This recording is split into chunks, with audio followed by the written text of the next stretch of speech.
안녕하십니까. 8월 27일 유튜브 영상 제작을 시작하겠습니다. 먼저 잔고부터 살펴보겠습니다. 690만원입니다. 해서 오늘은 플러스 10만원으로 마감을 했습니다. 제가 이 단기 투자 계좌는 700만원 그 700만원을 마지노선으로 보고 700만원 깨지면 상당히 신경을 많이 씁니다. 더 무너지면은 심리적인 압박을 받기 때문에. 그래서 620 밑으로까지 갔다가 그 600까지 갔다가 지금 다시 들어올리고 있는 상태입니다. 그래서 8월이 며칠 안 남았는데요. 8월 마감할 때까지 700만원을 회복했으면 하는 게 개인적인 생각입니다. 8월달은 부디 수익으로 마감할 수 있었으면 합니다. 그리고 어제 그 제가 잘 아는 사람이 이제 이거 투자하는 사람인데 장기 투자하는 사람이 있는데요. 작년 말쯤에 제가 800만원 잔고일 땐 그 둘이 이제 같이 투자에 대한 이야기를 장기 투자가 좋으냐 단기 투자가 좋으냐 이거 가지고 이제 한참 토론을 했었는데요. 어저께 이제 그 잔고를 확인해 볼 상황이 생겨 가지고 서로 비교를 한번 해봤는데 제가 800만원에서 지금 1290만원이니까 1300 정도 됐죠. 열심히 샀다 팔았다를 했는데도 불구하고 1300이 됐는데 그 친구가 800만원으로 잔고가 1700이 됐습니다. 2배 넘어갔어요. 그래서 역시 주식은 좀 길게 투자하는 것이 맞겠다 하는 생각을 했습니다. 그래서 너무 짧게 그 시장에 너무 빠르게 반응하는 이 부분에 대해서 조금 반성하고 고쳐야 되겠다 이런 생각을 조금 했습니다. 이게 자꾸 이런 것들이 보이니까 금리 인상 이런 뉴스가 나오면 거기에 대해서 본능적으로 반응을 하게 되니까 자꾸 팔고 다시 사고 이렇게 되는데요. 이제는 좀 매수할 때 좀 더 신중하게 하는 쪽으로 그렇게 한번 해보겠습니다. 사고 나서 이거 아니네 이래갖고 다시 손절한 매도하는 이런 쪽이 너무 잦은 것 같아서 조금은 신중하게 매매를 하는 쪽으로 주말 동안 좀 반성을 해야 되겠다 개인적으로 그렇게 생각을 합니다. 자, 그 다음 시장에 대한 개인적인 생각입니다. 지난밤에 미증시가 조금 하락을 했는데요. 이 다우지수가 제가 한 새벽 2시쯤에 잠시 깨가지고 봤을 때는 마이너스 0.25 정도로 소폭 하락하고 있었는데 우리 장이 거의 우리나라가 한 4시쯤인가 5시쯤 돼갈 때 그때 이 아프가니스탄 카불 공항에서 폭발 테러가 있었습니다. 그래서 이 뉴스 영향으로 조금 더 빠졌습니다. 근데 그렇게 뭐 큰 영향을 안 준 것 같아요. 마이너스 0.25 정도 있다가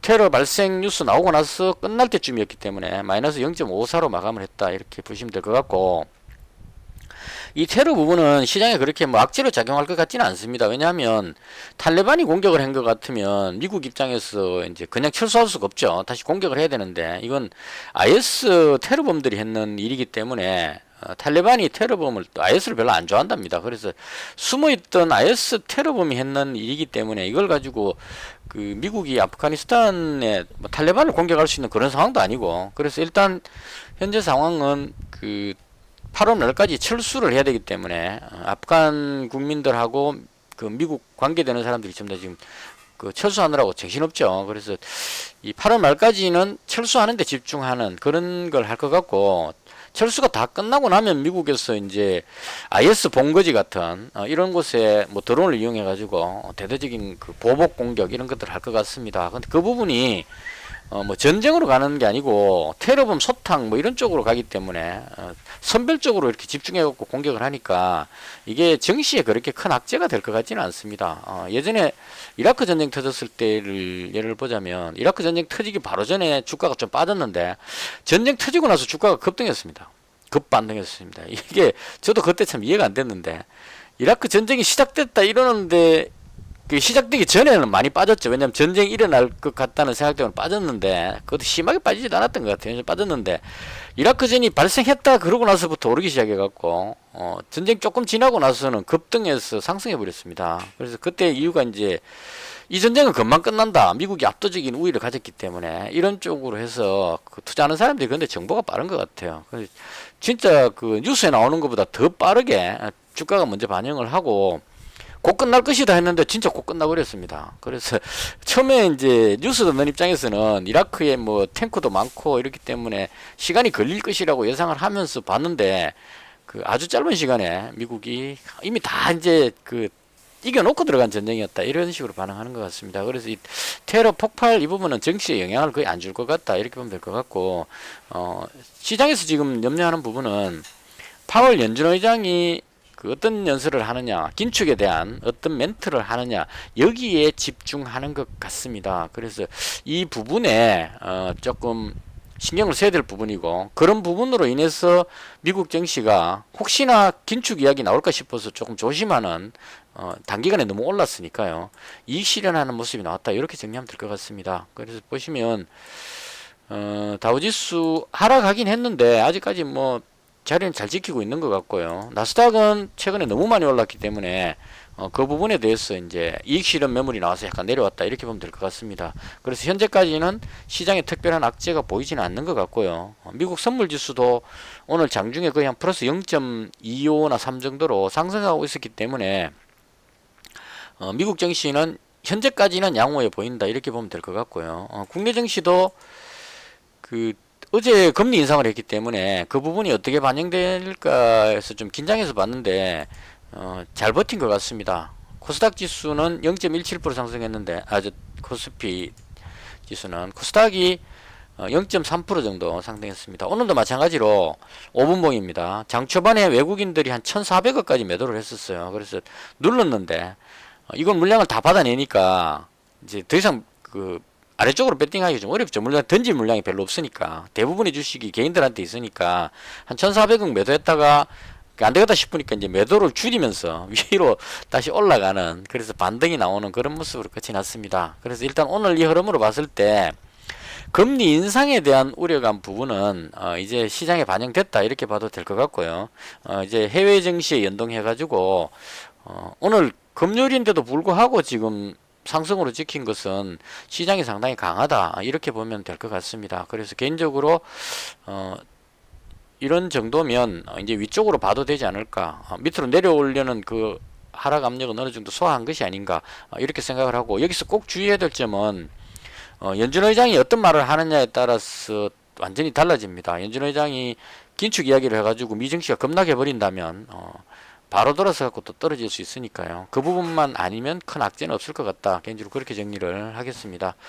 그 다음 오늘 시장에 대한 그 종목 부분인데요. 제가 매매한 걸 중심으로 해서 간략히 설명을 드리겠습니다. 어제 방송에서 제가 DSR이라는 종목을 400만원 보유하고 넘어왔다 이렇게 말씀을 드렸는데 아침에 DSR이 밀렸습니다. 이 분봉으로 보시면 여기서 시작했거든요. 아침에 밑으로 쭉 밀렸어요. 그래서 요건 아닌 것 같다 싶어 가지고 추가로 100만원 더 잡았습니다. 400만원 있는 데다가 100만원 더 잡았습니다. 6,580원에 쭉 내려와서 여기 왔을 때 6,580원에 쭉 내려올 때 이때는 잡기 불안하죠. 얼마나 빠질지 모르니까. 그래서 꼬리 달고 올라오길래 이제 여기쯤에서 딱 잡았습니다. 6,580원에 100만원을 추가로 잡아서 500만원 맞췄고요. 그 다음 올라갈 때 이제 이익 실현을 했습니다. 끊어가지고. 그래서 이 부분에서 수익이 조금 났던 것 같고요. 그리고 다른 종목 단타 관점으로 좀 매매를 했는데 이 부분은 뭐 설명하기는 좀 그렇고 그냥 뭐 대충 그렇게 해가지고 현재 그 플러스 10만원으로 오늘 마감했다. 대충 이렇게 정리를 하면 되지 않을까 싶습니다.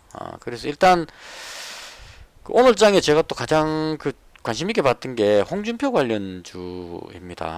지금 어제 장 끝나고 나서 제가 또 분석을 한번 해봤습니다. 그 지난번에 제가 홍준표 관련주 그 한국선제 매매할 때요. 여기서 매매를 했었죠. 한국선제하고 경남스틸 매매했었는데 이때는 그냥 막연하게 강한 게 대장이다 이래갖고 이제 한국선제 매수하고 경남스틸은 그때 좀 누르는 모습이 나왔었거든요. 경남스틸이 이 부분이 좀 누르는 모습이 나와가지고 한국선제가 대장이다 이렇게 생각하고 있었는데 나중에 보니까 이게 그 3일이 대장으로 그냥 확 날아가고 그 다음 두 번째로 따라간 게 경남스틸이었습니다. 경남스틸이 따라 올라가고 한국선제가 좀 그 계속 눌리는 모습이 나왔는데 오늘은 또 한국선제가 대장으로 다시 밀어 올렸습니다. 그래서 이건 아마도 그 급등하면서 단일가 지정이 자꾸 되니까 투자 경고를 먹으니까 오늘이 경남스틸이 단일가 지정 3일째입니다. 마지막 날입니다. 그래서 단일가 지정이 돼버리니까 3일도 너무 많이 올라와갖고 지금 투자 유의 지정 뭐 이렇게 걸리니까 오히려 올라갔던 종목은 이제 너무 많이 올라왔죠. 그래서 이 종목을 그냥 던지고 안 올라왔던 종목을 땡겨 올리는 것 같습니다. 그래서 오늘 한국선제를 가장 강하게 끌어올려서 대장으로 올라갔다, 이렇게 보면 될 것 같고요.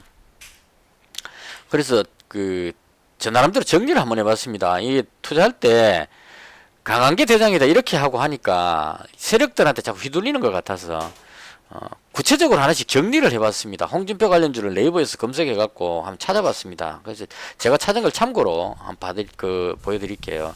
반드시 맞는 건 아닌데 혹시 틀린 부분이 있으면 댓글 주시면 좋겠어요.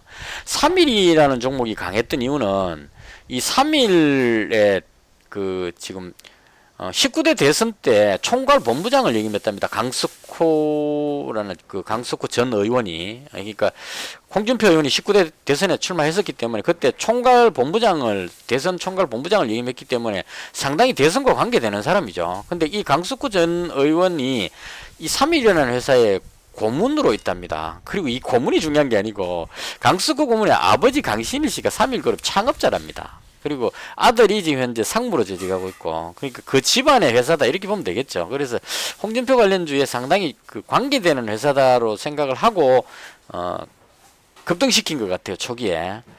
그리고 그 다음에 있는 종목이 경남스틸인데요. 경남스틸은 회사가 경남에 있습니다. 홍준표 의원이 고향이 경남 창원이랍니다. 그래서 홍준표 의원 고향에 위치한 회사이기 때문에 이재명 관련주 중에 동신건설이 안동에 있기 때문에 급등했죠. 이런 관점으로 연결이 되는 것 같고, 그 다음 경남스틸의 최준경 회장이 홍준표 의원이 경남지사였었죠. 그러니까 경남상공회의소 회장을 하면서 홍준표 그 당시 때 이제 경남지사하고 같이 행사 같은 걸 많이 했겠죠. 그런 관점으로 해서 경남스틸을 대장격으로 보는 것 같습니다. 그래서 제가 봤을 때 어제 이거 정리하고 나서 제가 느낀 거는 경남스틸이 진짜 진정한 제일 왕대장 역할을 할 수 있다 이런 생각이 들었습니다. 연결되는 부분이 동신건설과 비슷한 느낌. 그래서 이 종목이 꽤 괜찮겠다는 생각을 했었고요. 그 다음이 3일이 아니겠나라고 생각을 했는데 두서없이 해볼게요. 3일이라는 종목은 뭐가 문제였냐면, 자, 경남스틸 보시면 실적도 양호합니다. 그러니까 이런 대선 테마주 이런 종목은 실적이 좀 약한 편인데 얘는 실적도 잘 나오면서 원래 지금 우리나라의 철강사 관련주들이 다 실적이 괜찮기 때문에 실적도 괜찮으면서 부채비율 유보율까지 괜찮죠. 그래서 이 종목이 제가 봤을 때 유동 주식 수도 작고 그래서 적당하고 해서 대장격으로 가장 좋은 종목이 아닐까 싶습니다. 근데 단일가 지정이 돼버렸기 때문에 그것 때문에 지금 잠시 쉬고 있었던 거거든요. 근데 오늘은 저도 아침부터 이 동시효과부터 주문 넣었습니다. 계속. 근데 이 주문 넣을 때마다 한 칸씩 자꾸 늦어져 가지고 너무 올라가 버리니까 이제 마지막에 포기해 버리게 된 거예요. 그러니까 아침에 동시효과 때 주문 넣었는데 매도가 나오긴 나왔습니다. 한 3,000주 정도 매도 나왔는데 제가 주문 넣은 게 순서가 뒤로 밀려 가지고 거의 뭐 한 7, 8,000주를 초반에 세력이 매수 주문을 넣어버린 것 같아요. 그래서 그 뒤에 있을 뻔히는 바람에 체결이 안 됐습니다. 그래서 장 시작할 때 주문 넣었는데 이것도 제가 주문 넣은 가격보다 높게 출발해갖고 안 잡혀버렸고, 그 다음 이 30분마다 한 번씩 체결되는데 할 때마다 계속 제가 주문 넣는 것보다 올라가 버려갖고 여기 갔을 때는 포기해버렸습니다. 와, 너무 올라가갖고 여기서 잡기는 혹시 밑으로 눌려버릴까봐. 그래서 포기를 해버렸는데 끝까지 올라가가지고 종가 고가로 지금 거의 한 10% 가까이 올라가 버렸습니다. 지금 단일가 한번 볼까요? 지금 단일가에 이게 30분에 체결되니까요. 4시 30분에 어떻게 될지 모르겠지만 강하게 올라갑니다. 그래서 이 종목은 정말 아깝습니다. 제가 봤을 때 홍준표 관련주 중에 가장 대장으로 볼만한 종목이 아닐까 싶고, 오늘은 꼭 잡았어야 되는 날인데 동시효과에 잡았으면 정말 좋았는데 시초가에서라도 잡았어야 되는데 돈 좀 아끼려고 주문 좀 낮춰 잡다가 계속 놓쳐가지고 좀 아까운 거 놓쳐버렸습니다. 그래서 이제는 못 들어가기 때문에 다음 기회를 또 노려볼 수밖에 없는 그런 상황이 됐습니다. 그래서 개인적으로 봤을 때 경남스틸이 가장 대장인 것 같고요. 3일은 실적 부분에서 조금 불안해가지고 개인적으로 이 관계되는 부분에서는 꽤 높게 볼 수 있을 것 같은데 실적 부분이 조금 불안정해 가지고 그래서 개인적으로 이 종목은 오늘 좀 하락해 버렸죠. 그래서 못 들어갔습니다. 지금 이 부분에서 조금 매물 정리를 하고 재정비를 한 다음에 움직이지 않겠나 싶습니다. 그래서 포기를 했고요. 그 다음 그 휴맥스 홀딩스인데 이 대표이사가 그 홍준표 의원 고등학교 직속 후배랍니다. 그래서 이걸로 해서 이제 고등학교 관련한 부분인데 개인적으로 봤을 때 고등학교 동문 쪽은 그 같은 이제 학년 동문 이렇게 하면 또 좀 모르겠지만 후배 이거 가지고 올리는 건 조금 무리가 아닌가 싶은데 좀 오버해서 많이 올린 것 같아요. 그래서 개인적으로 이 종목은 그 저는 들어가고 싶은 생각이 별로 없습니다. 그래서 대충 이 세 종목이 3위라고 경남스틸하고 히맥스 홀딩스 이 세 종목이 가장 괜찮아 보인다고 생각했는데 오늘 이 한국선제가 강하게 올라가는 바람에 얘도 대장격으로 같이 흡수돼서 들어가는 그런 상황이 되어버렸습니다. 다른 종목들이 다 이 투자 경고 걸리다 보니까 이제 남은 게 한국선제 얘다 이래가지고 이제 얘를 밀어 올려버린 것 같아요. 그래서 오늘 올라가 버려가지고 이 종목도 마찬가지로 홍준표 관련주의 대장급으로 취급될 것 같습니다. 근데 개인적으로 이 종목도 이 그 설명이 그 밀양시에 공장을 운영하고 있고 이게 그 한국 선제니까요. 와이어 같은 이런 쪽인 것 같아요. 그래서 해저 터널 뭐 이런 쪽에 연결이 좀 되는 것 같습니다. 그래서 그런 부분들로 인해서 홍준표 의원이 가덕도 신공항 이런 쪽도 이야기하고 있거든요. 그래서 해저 터널, 신공항 이런 부분들에 지금 재료가 좀 나오고 있는 상태이기 때문에 그런 걸로 해서 올라가는 게 아닌가 싶고 그래서 한국 선제도 나름 괜찮다 이렇게 보여집니다. 그리고 그 제가 봤던 그 DSR이라는 종목은 오늘 그 나쁘진 않았습니다. 한 2% 정도 상승을 했는데요. DSR하고 DSR 제강하고 두 가지 종목 두 개가 움직이는데 저는 DSR을 잡았는데 지금 DSR 제강 두 개 거의 같이 움직입니다. 지금 움직임 차트 두 개 떼어놓고 보시면 아주 유사하게 보이거든요. DSR 제강이나 DSR이나 움직임 비슷하죠. 그래서 이게 제가 400만원 가지고 있다가 쭉 이익 실현하고 100만원을 DSR 제강 쪽으로 옮겼습니다. 그래서 지금 그 두 종목을 다 가지고 있는 상태인데요.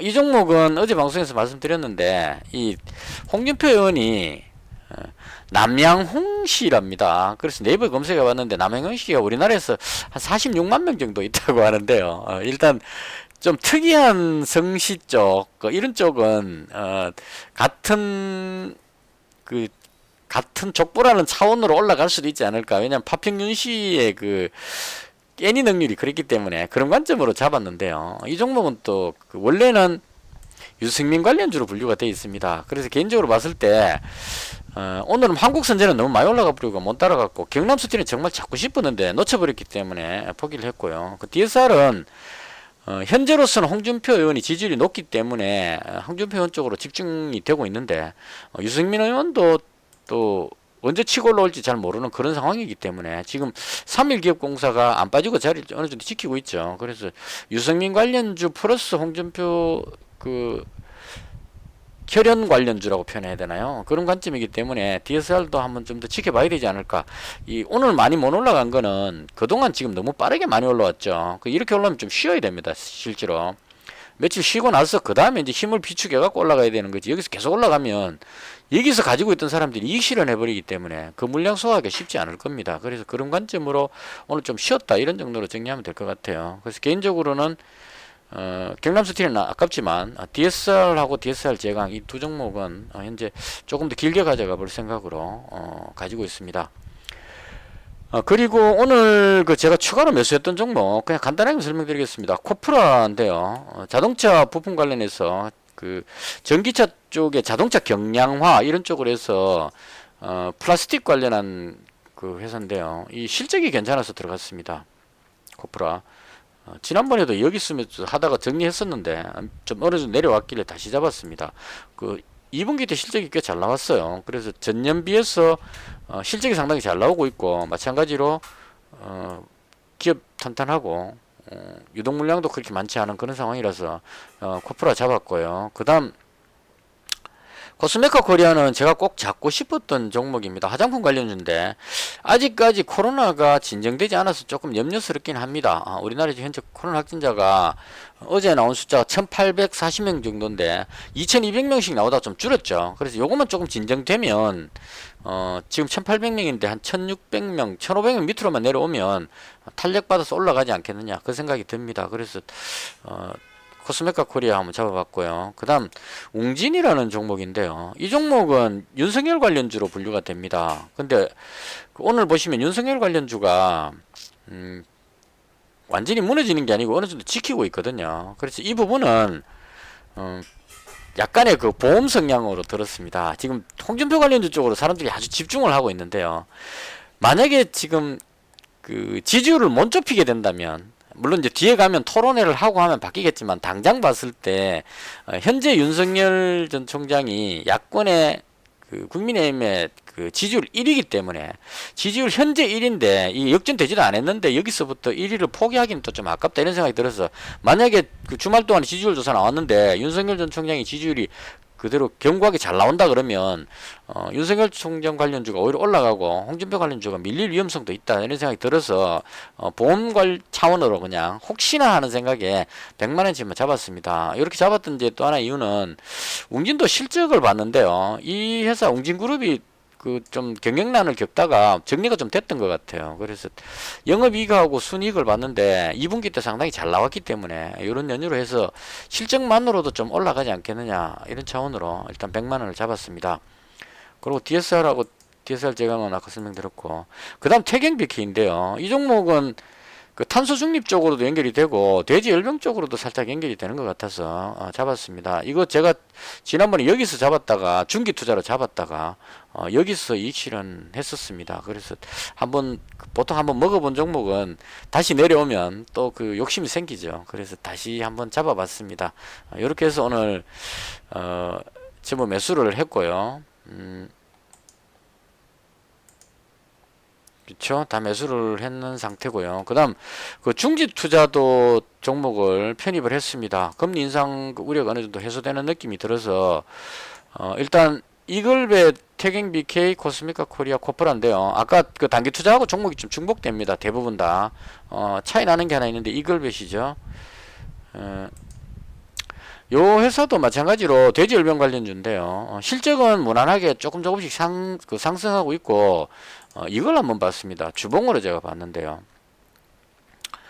이때가 돼지열병 때입니다. 그 돼지열병 피크 칠 때였는데요. 돼지열병 관련주를 제가 조금 눌러봤는데 이글벳이 지금 올라가는 게 상승 탄력이 꽤 강했습니다. 그 다음 또 강한 게 태경BK입니다.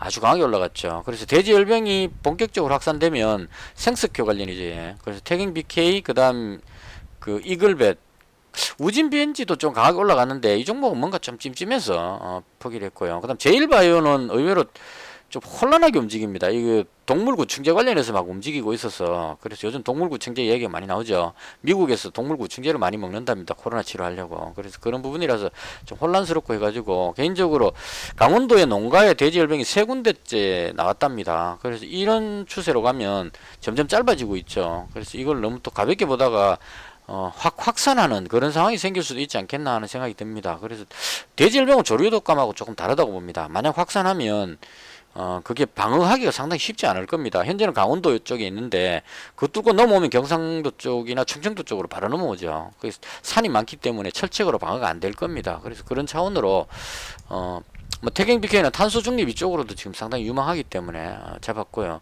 이글벳도 중기 투자로 실적이 나쁘지 않으니까요. 지금 현재 위치가 아래쪽에 있으니까 조금 길게 한번 잡아보자 이런 관점으로 잡았습니다. 그래서 대충 이렇게 해서 오늘 제가 매매한 부분에 대한 설명을 모두 마치겠습니다. 저도 조금 그 생각이 듭니다. 실력이 좀 두 배 벌었는 친구하고 같이 이야기하다가 내가 너무 조급하게 매매하는 것이 아닌가 조금 실력이 좀 부족한 것이 아닌가 이런 생각들 좀 많이 합니다. 그래서 주말 동안 좀 반성도 좀 하고 다음 주에는 좀 이제 좀 악재들이 대강 반영이 됐으니까요. 좀 제대로 열심히 해가지고 좋은 모습 보여드릴 수 있도록 그렇게 하겠습니다. 시청해 주셔서 대단히 감사합니다. 영상은 여기서 마치겠습니다.